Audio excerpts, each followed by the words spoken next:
रमज़ान हो और पकोड़े ना हो, ये हो नहीं सकता। रमज़ान में सबसे ज़्यादा खाई जाने वाली डिश जो है वो पकोड़े हैं। आपने पकोड़ों के नुकसानात तो बहुत सुने होंगे। आइए आज हम आपको पकोड़ों के चंद फ़ायदे बताते हैं। पकोड़ों में सब्जियां इस्तेमाल होती हैं। जो पकोड़े हम खाते हैं उनमें सब्जियां इस्तेमाल होती हैं।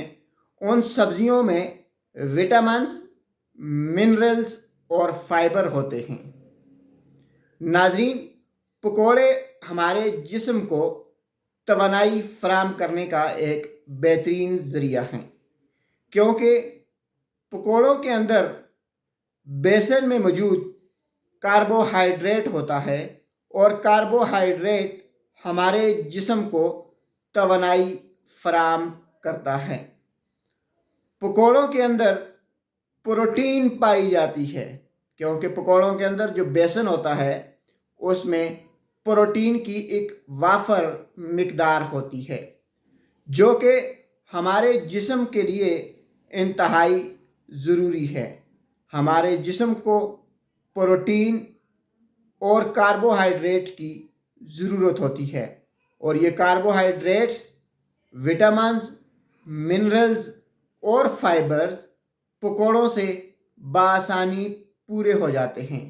नाजरीन, पकोड़े ज़रूर खाएं, इनसे फ़ायदा भी उठाएं, लेकिन याद रखें पकोड़ों में तेज़ मिर्च मसाले आपकी सेहत को नुकसान दे सकते हैं। पकोड़ों में इस्तेमाल होने वाला आयल अगर गैर मियारी है तो वो आपकी सेहत के लिए नुकसानदेह हो सकता है।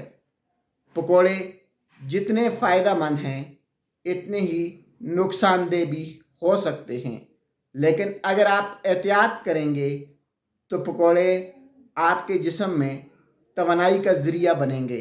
अगर आप एहतियात करेंगे आपके जिस्म में प्रोटीन को पूरा करेंगे।